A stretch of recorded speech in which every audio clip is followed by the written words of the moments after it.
A humanidade parece perdida. Vivemos em um mundo dividido por tantas filosofias e religiões. Mas a nossa viagem ao fim do mundo apenas começou. Muitas verdades misteriosas já foram esclarecidas, mas ainda nos falta desvendar muitas outras verdades. Ainda temos um longo caminho a percorrer.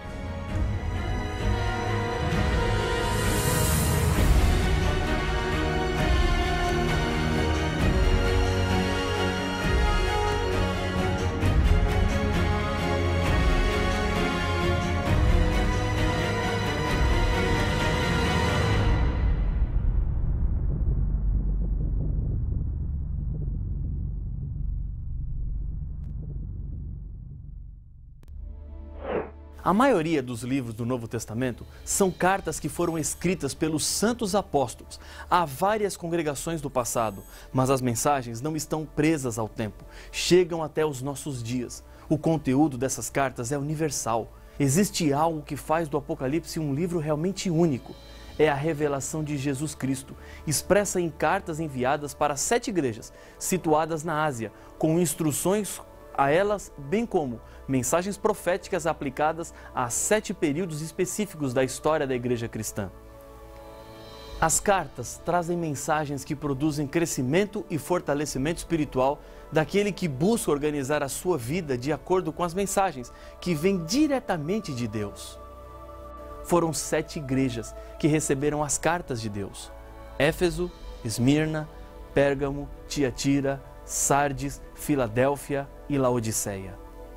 Existem pontos em comum em cada uma dessas cartas. Elas foram escritas para o anjo ou mensageiro de cada igreja. Em cada carta, Jesus apresenta-se com uma identificação especial adequada às necessidades deste período da igreja. Por exemplo, ao escrever a Esmirna, Jesus apresenta-se como o que esteve morto e tornou a viver. Em cada carta, há um elogio que reflete as virtudes da igreja, com exceção à carta de Laodiceia. Há uma reprovação, destinada a ajudar a crescer em áreas perigosas e problemáticas da igreja, com exceção às cartas para Esmirna e Filadélfia. Também aparecem nas cartas um conselho e uma promessa de Deus.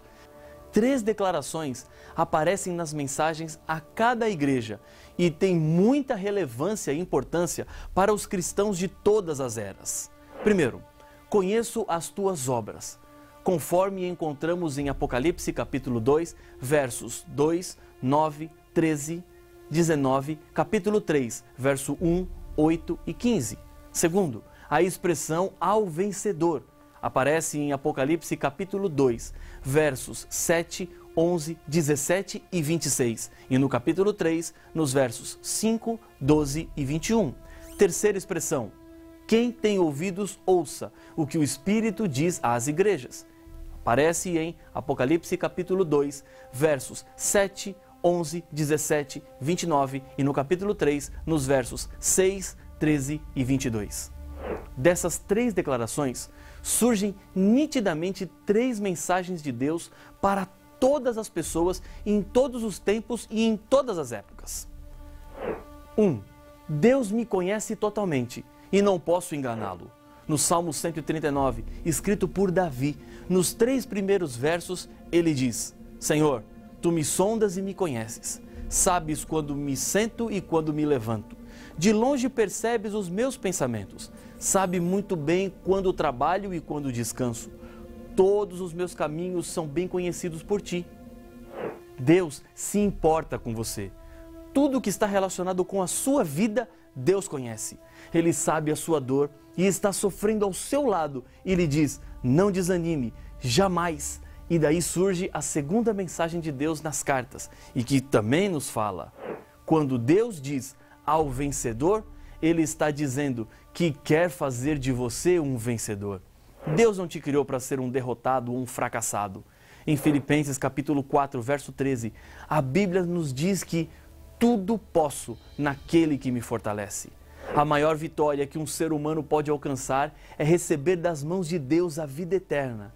E Deus quer lhe dar a vida eterna. Levante a sua cabeça. Se os problemas parecerem muito grandes, lembre-se sempre que Deus está contigo. Ele tem uma solução, mas saiba de uma coisa: a solução de Deus nem sempre é aquela que você queria, mas é sempre a melhor solução. Diz o Salmo capítulo 30, verso 5, ao anoitecer, pode vir o choro, mas a alegria vem pela manhã. 3.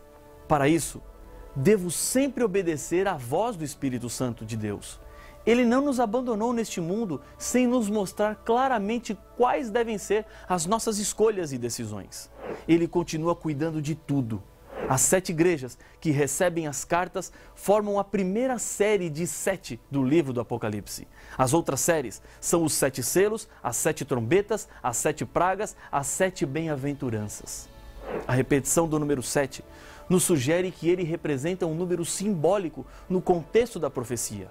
Mesmo porque essa região para onde as cartas foram enviadas tinha mais de 7 igrejas. Foram escolhidas apenas 7, devido às características, como símbolos proféticos, marcando também 7 períodos proféticos da história da igreja cristã. Uma das igrejas que estava nessa região era a de Herápolis, que é mencionada por Paulo em Colossenses capítulo 4, verso 13, que encontrava-se entre Filadélfia e Laodiceia. Ela não foi escolhida para receber uma das cartas do Apocalipse, pois as suas características não serviriam para simbolizar um período no qual a Igreja de Deus passaria aqui na Terra. Jesus deixa bem claro a João que as revelações do Apocalipse estão direcionadas também para o futuro. Veja Apocalipse capítulo 1, verso 19. Escreve, pois, as coisas que viste, e as que são, e as que hão de acontecer depois destas. As revelações do Apocalipse chegam até a segunda vinda de Jesus Cristo à Terra. A volta é o grande clímax da história deste mundo e também representa o fim do mal e o começo de uma vida eterna e perfeita. Os 7 períodos históricos, no qual as 7 igrejas representam, terminam também com a volta de Jesus, a nossa maior esperança. A primeira igreja é a de Éfeso. Jesus a elogia em Apocalipse capítulo 2, verso 2, por causa do trabalho árduo e da perseverança. Ao mesmo tempo em que essa igreja não tolerava homens maus, colocando à prova os que diziam ser apóstolos, mas não eram. Em vários textos do Novo Testamento, encontramos a luta dos cristãos na formação da igreja para impedir que entrasse doutrinas falsas. A Bíblia é a nossa única e segura regra de fé e de vida. Tudo que a igreja deve ensinar está contido nesse livro. Não são as opiniões de homens ou mulheres que importam quando estamos falando da verdade de Deus para este mundo. Infelizmente hoje, há muitas opiniões pessoais que estão se tornando verdades divinas na boca de muitos pregadores. Pessoas são enganadas em sua religiosidade. Preste atenção no que eu estou lhe dizendo. Estude a Bíblia. Procure saber através do texto sagrado qual é o verdadeiro caminho. Tudo o que lhes tenho falado nesses estudos está baseado no que Deus nos deixou revelado. A igreja de Éfeso não permitiu que a mentira se misturasse com a verdade. Assim deve ser a nossa posição. A reprovação diz que a igreja havia abandonado o seu primeiro amor. Algumas coisas que eles estavam fazendo não eram do agrado de Deus, e eles deveriam se arrepender daquelas coisas e abandonarem a prática. A igreja de Éfeso representa a época dos apóstolos, durante o primeiro século da era cristã. Foi um tempo de intenso crescimento do cristianismo. Nessa época, os cristãos chegaram a ser mais ou menos 6 milhões de pessoas. Era um período de pureza, fidelidade na doutrina e no estudo da Bíblia. A segunda igreja é a de Esmirna. Essa igreja somente recebe elogio. De Jesus a essa igreja, que conhecia as aflições e a pobreza da igreja. Mas a igreja, na verdade, era rica. Jesus também fala de um período de 10 dias de perseguição que a igreja sofreria em Apocalipse capítulo 2, verso 10.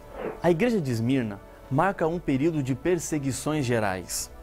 Durante o segundo e terceiro século, os imperadores romanos procuraram exterminar a igreja cristã com perseguições, mas o exemplo dos mártires movia o coração dos sinceros, os quais se convertiam, aumentando assim o número dos cristãos. Um exemplo dessas perseguições aconteceu com Policarpo. Ele foi pastor da igreja de Esmirna. O Estado exigia que ele adorasse a César como se fosse um deus, mas ele não o fez e lhe custou a vida. Quando exigiram que renunciasse a Cristo se quisesse salvar a sua vida, respondeu: servi a meu Jesus por 50 anos e ele não falhou comigo nem um só dia. Como poderia traí-lo agora? foi queimado vivo, atado a um poste na encosta do Monte Pagos, no ano 168. Como ele, outros milhares se tornaram mártires. Esse período termina em 313, no Edito de Tolerância de Milão, assinado por Constantino. A terceira igreja é a de Pérgamo. O elogio dessa igreja é que permanecia fiel ao nome de Jesus e não havia renunciado à sua fé. A reprovação dizia que a igreja tinha pessoas que estavam apegadas aos ensinos contrários ao da Bíblia, como o de Balaão e a doutrina dos nicolaítas. Quando em 313, Constantino assinou o Edito de Tolerância de Milão, dando liberdade de culto aos cristãos, pouco depois disse que estava convertido ao cristianismo. Com isso, despertou natural gratidão e admiração da igreja, que até então era duramente perseguida. O imperador, porém, continuou sendo o líder máximo do paganismo, ao mesmo tempo em que assistia aos cultos cristãos. O imperador envolveu-se nos assuntos da igreja, exercendo a sua influência. E no dia 7 de março de 321, ditou a primeira lei, tornando obrigatória a observância do domingo, dia em que os pagãos adoravam o Deus Sol. E com isso, essa prática acabou se infiltrando no cristianismo, sem ter nenhuma base bíblica. Essa mudança será estudada aqui, no nosso estudo sobre o Apocalipse. Nesse período, o que fica evidente é que Satanás tentou destruir a Igreja de Deus com as perseguições e as inúmeras mortes que aconteceram. Como não conseguiu, fez com que a Igreja se misturasse com o Estado, introduzindo na Igreja pagãos não convertidos, que trouxeram para dentro parte de suas ideias. Essas práticas do paganismo dentro da Igreja foram enfraquecendo a doutrina. Pérgamo refere-se aos séculos 4, 5 e metade do 6. A quarta igreja é a de Tiatira. O elogio que recebe é por causa do amor, da fé e do serviço e a perseverança. A igreja é reprovada porque dentro dela estava sendo tolerada Jezabel, que se dizia profetisa e que estava levando os membros da igreja para a imoralidade sexual e a comerem alimentos que foram usados no sacrifício a ídolos. No passado, Jezabel, que era filha de um rei sidônio, adorador de um deus chamado Baal, que viveu na época do profeta Elias, ela introduziu no meio do povo de Deus a corrupção religiosa e o abandono das verdades divinas. A mesma tragédia estava se repetindo agora na igreja de Tiatira, e Deus adverte contra os perigos que a igreja estava correndo por permitir que essas doutrinas falsas entrassem no dia a dia dos membros e das famílias cristãs da cidade. No ano de 538, entrou em vigor o Edito de Justiniano, que permitia condenar, até com pena de morte, os que não respeitassem os ensinos do bispo de Roma. Como aconteceu com Constantino, a religião cristã se tornou religião oficial do império. Muitas doutrinas pagãs entraram na igreja nesta época, e os cristãos, influenciados por essas doutrinas, perseguiram aquela pequena minoria que se mantinha fiel às Escrituras. Tiatira representa o período que vai desde o século 6 ao 15, período chamado de Idade Média.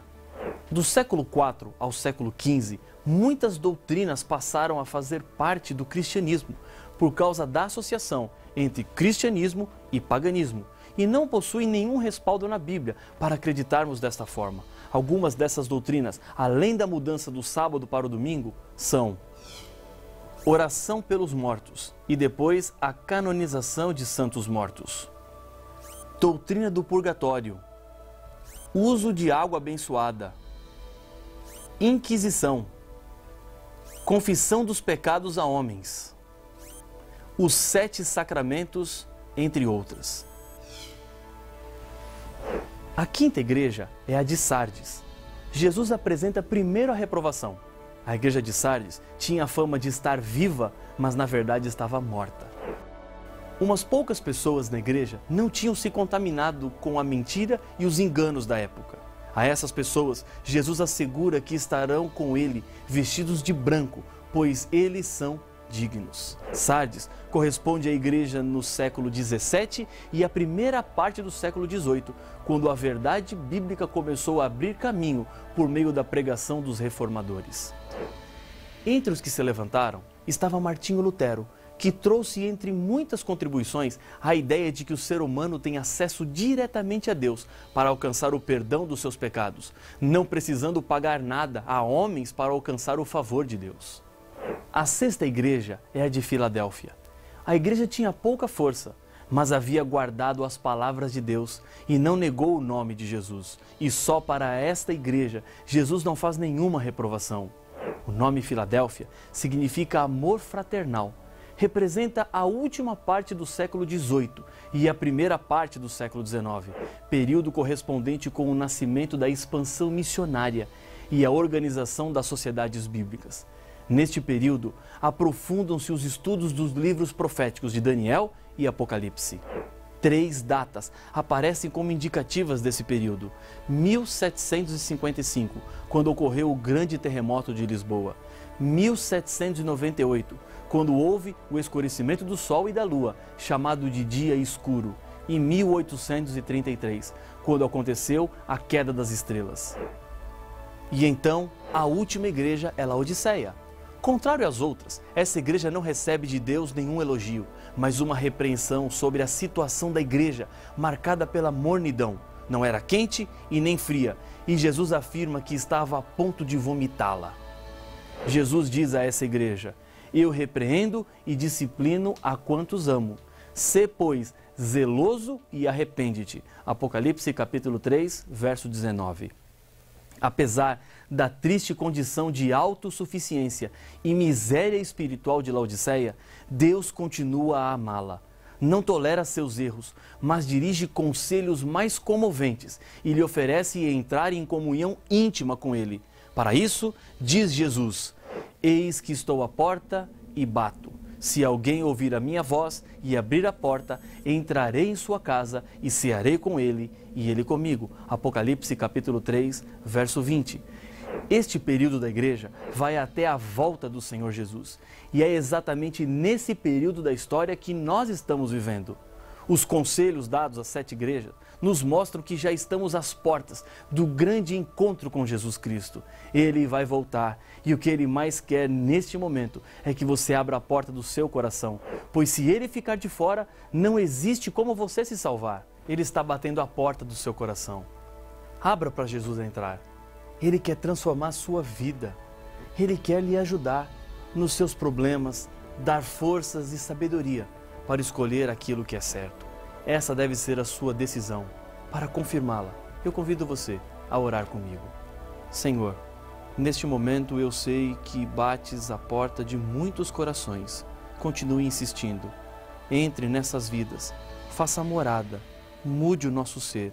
Por isso eu entrego esta pessoa, este teu filho, esta tua filha que ora comigo neste momento. Em nome de Jesus. Amém.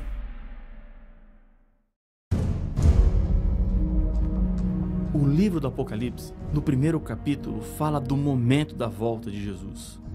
Eis que vem com as nuvens, e todo olho o verá. Apocalipse capítulo 1, verso 7.